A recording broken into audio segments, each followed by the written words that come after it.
Praise the lord. అందరికీ వందనాలు. ఈరోజు దేవుని వాక్యం అనే కార్యక్రమానికి మీకు అందరికీ ఆహ్వానం తెలియజేస్తున్నాను.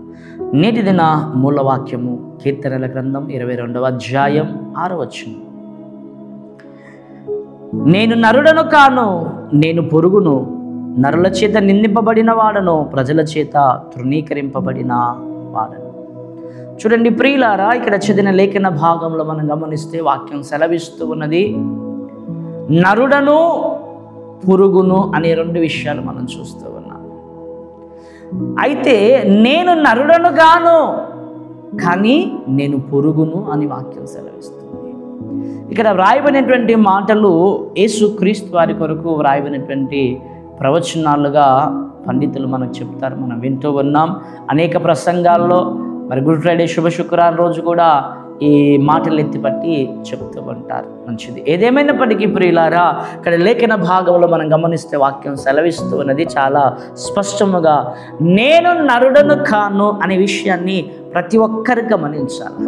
క్రీస్తు నమ్మి, క్రీస్తుని అంగీకరించి, క్రీస్తు స్వరక్తములో కడగబడిన ప్రతి వాడు కూడా ఏమై ఉండాలంటే నేను పురుగును అనేటువంటి భావన లేక ఆ భావము, ఆ విధానము కలిగి ఉండాలనే విషయాన్ని దేవుని లేఖనాలు సెలవిస్తున్నాయి.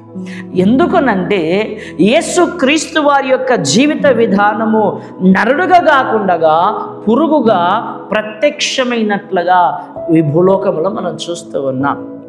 నరునికి పురుగుకు ఉన్న వ్యత్యాసం ఏమిటి, తేడా ఏంటి అని అంటే చూడండి ప్రియులారా, లేఖన భాగంలో మనం గమనిస్తే వాక్యం సెలవిస్తూ మత్తయి సువార్త 5వ అధ్యాయము 38వ వచనాన్ని చదువుకుందాం. కంటికి కన్ను, పంటికి పళ్ళు అని చెప్పబడిన మాట మీరు విన్నారు కదా. నేను మీతో చెప్పినదేమనగా, దుష్టుని ఎదిరింపక నిన్ను కుడి చెంప మీద కొట్టువాని వైపునకు ఎడమ చెంప కూడా త్రిప్పము. ఎవడైనా నీ మీద వ్యాజ్యము వేసి నీ అంగి తీసుకొని గొరిని ఎల్లవానికి నీ పైవస్త్రము కూడా ఇచ్చివేయము.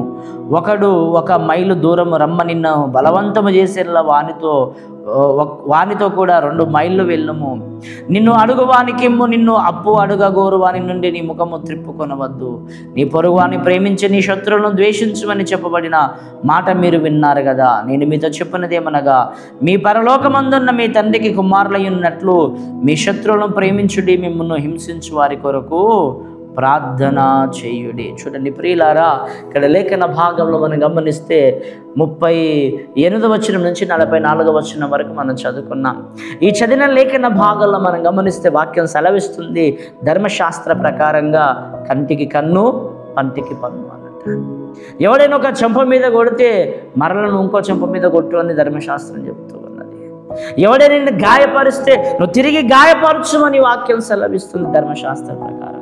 కానీ అది నూతన నిబంధన కాలానికి వచ్చేసరికి ఆ పరమతమైనటువంటి దేవాది దేవుడు ఒక ప్రత్యేకతను చూపిస్తూ ఉన్నాడు. నరునికి పురునికి ఉన్న వ్యత్యాసం ఇక్కడైనా చూపిస్తూ ఏం చేస్తున్నాడంటే, నిన్ను హింసించే వారిని, నిన్ను గాయపరిచే వారిని నువ్వు ప్రేమించు, వారి కొరకు ప్రార్థించు అని వాక్యం సెలవిస్తూ ఉన్నది. దాడికి ప్రతి దాడి, మాటకు ప్రతి మాట నువ్వు పలకకము అని వాక్యం సెలవిస్తూ ఉన్నది. చూడండి ప్రియులారా, లేఖన భాగంలో మనం గమనిస్తే నరుడు ఏం చేస్తాడంటే ఒక చెంప మీద కొడితే ఇంకో చెంప చూపిస్తాడట. కానీ ప్రియులారా, పురుగును గనక మనం గమనిస్తే ఆ పురుగును ఏదైనా ఒక కట్టె తీసుకొని ఇలా మీరు పొడుచండి. ఆ పొడిచినప్పుడు ఆ పురుగు ఏం చేస్తుందంటే అణిగిపోతుంది. నువ్వు ఎంత పొడుస్తుంటే అది అంత అణిగిపోతుంది, ఎంత పొడుస్తుంటే అది అణిగిపోతుంది. చూడండి ప్రియులారా, పరిశుద్ధ గ్రంథంలో మనం గమనిస్తే వాక్యం సెలవిస్తూ ఉన్నది, పాము స్వభావము ఈరోజు మనుషుల్లో పనిచేస్తూ ఉన్నది. పామును పొడిస్తే ఏం చేస్తుంది? పామును పొడిస్తే ఏం చేస్తుందంటే పగబెట్టుకుంటుంది, తిరుగుబాటు చేస్తుంది. తిరుగుబాటుదారులందరూ ఈరోజు ఆ పాము స్వభావం కలిగిన వారే. ప్రతి దాడికి దిగేవాడంతా కూడా ఆ పాము స్వభావం కలిగిన వాడే. పాము స్వభావం అనగా సాతాను స్వభావం కలిగిన వాడే.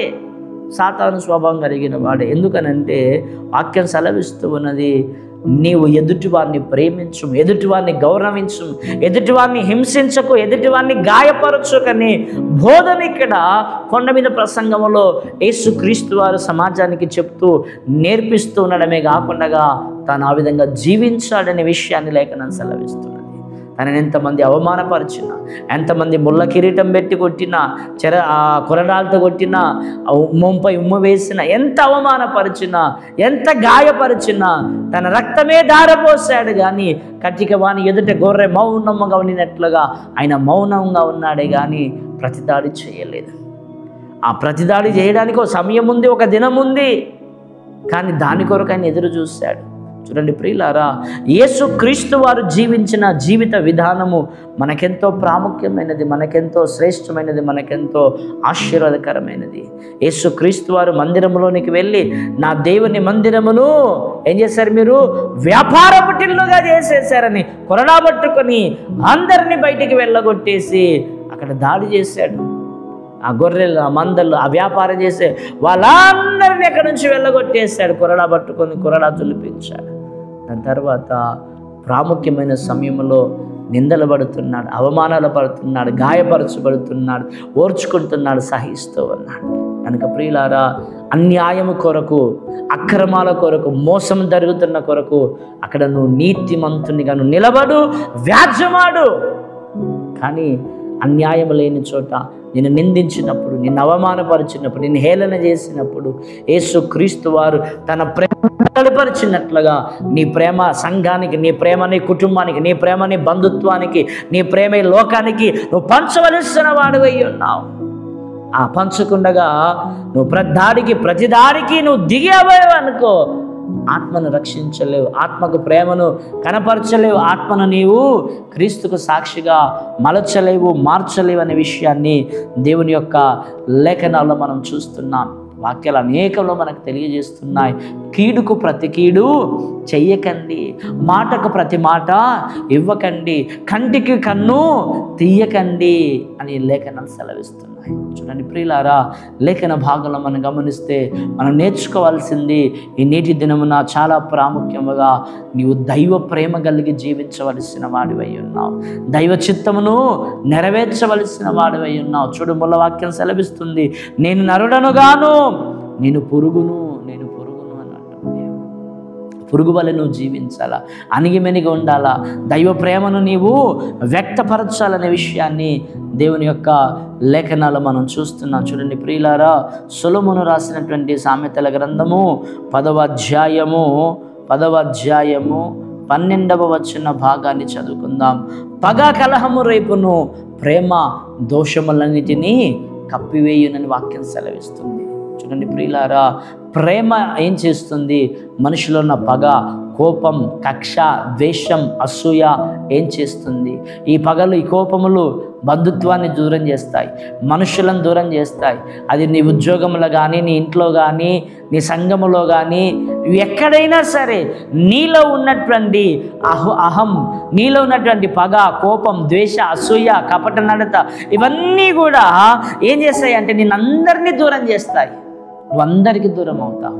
అదే ప్రేమ ఉందనుకోండి, ఆ ప్రేమ చేత ప్రపంచాన్ని జయిస్తావు, ఆ ప్రేమ చేత కుటుంబాన్ని జయిస్తావు, ఆ ప్రేమ చేత నిన్నెవరైతే హింసిస్తున్నారో, గాయపరుస్తున్నారో, అవమానపరుస్తున్నారో, ఎగతాళి చేస్తున్నారో, నిన్నెవరైతే చులకన చూస్తున్నారో వారే నిన్ను ప్రేమించి, గౌరవించి, గణపరిచేటట్లుగా నీలో ఉండే దైవ ప్రేమ వారిని గణపరిచేటట్లుగా చేస్తుంది.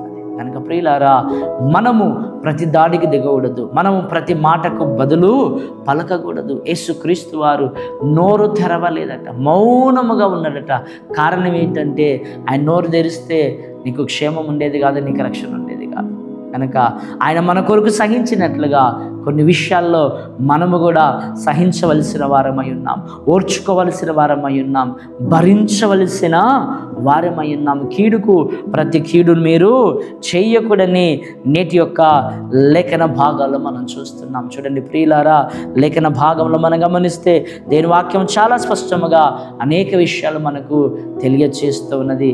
కీర్తన దావీదు మహారాజును షీమి అనేటువంటి ఒక వ్యక్తి దూషించి, హేళన చేసి, అవమానపరిచి అవమానపరిచి అతన్ని గాయపరచాలని చూస్తూ ఉన్నప్పుడు అతడు అన్న మాట ఏమిటంటే, చూడండి ప్రియులారా, పరిశుద్ధ గ్రంథంలో మనం గమనిస్తే వాక్యం సెలవిస్తుంది, వాడు తిట్టినటువంటి తిట్టులు, వాడు చేసినటువంటి దూషణ మాటలు, వాడు పలికినవి ఏవైతే ఉన్నాయో అవన్నీ ఆ పరమతనే దేవాది దేవుడు నాకు ఆశీర్వాదకరంగా మార్చునుగాక, వాడు పెట్టిన శాపములన్నీ నాకు ఆశీర్వాదకరంగా మార్చునుగాక అని ప్రతి దాడి చేయకుండా ఏం చేస్తున్నాడు, తన ప్రేమను, దేవుని ప్రేమను వెళ్ళగక్కుతూ ఉన్నాడు. చూడండి ప్రియులారా, ఉదయమే వెళ్ళండి, ఉదయం వెళ్ళి ఒక గంధపు చెక్క దగ్గర కూర్చొని కాసేపు అక్కడ కూర్చున్న తర్వాత ఒక గొడ్డలు తీసుకొని ఉదయం మొదలుకొని సాయంత్రం వరకు ఆ చెట్టును మీరు ఇష్టమునంత నరకండి, ఇష్టమునంత నరకండి. నువ్వు ఎంత నరుక్కుంటూ ఆ చెట్టును పోతావో అంత సుగంధపు వాసన ఇస్తుంది.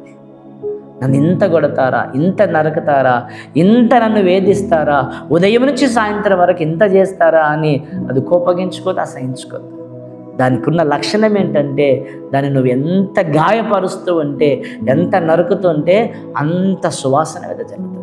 ఒక క్రైస్తవునిగా, క్రీస్తు నమ్మినటువంటి విశ్వాసిగా నీ జీవితంలో, నీ బ్రతుకులో నిన్ను అవమానపరిచే వారిని నువ్వు అవమానపరచాలని చూడకు. దేవునికి అప్పచెప్పు, దేవుడు దైవ కార్యం చేస్తాడు, దైవ కృపలను కురిపిస్తాడు. కనుక ఈ నీటి ఉదయకాల సమయంలో వాక్యం ఇచ్చినటువంటి ప్రియ సహోదర సహోదరి, నీ శత్రువులను ప్రేమించు, నీ శత్రువులను గౌరవించు, నీ శత్రువుల కొరకు ప్రార్థన చేయి, అవసరమైతే దేవునికి అప్పచెప్పు. పగ తీర్చుట నా పని అన్నాడు గనక ఆయన పగ తీర్చుకుంటాడు. కనుక ఈ ఉదయకాల సమయమందు మనం శత్రువులుగా తయారు కాకుండా సమాజంలో ప్రతి ఒక్కరికి మిత్రులుగా తయారవుదాం. అతి కృపత్రేక దేవుడు మనకిచ్చునుగాక. ఆమేన్. ప్రార్థన చేసుకుందాం. పరిశుద్ధుల నీకు వందనాలు, స్తోత్రాలు. ఈ మాటలు మా అంతరంగ పురుషుని బలపరిచి స్థిరపరిచి మాకు దీవెనకరంగా, మేలుకరంగా, ఆశ్చర్యకరంగా మలచి మార్చి నీ నామానికి మహిమ, సతానికి సిగ్గుచేటమ్మ కల్పించమని క్రీస్తు యేసు నామమున పెట్టి వేడుకుంటున్నాం తండ్రి.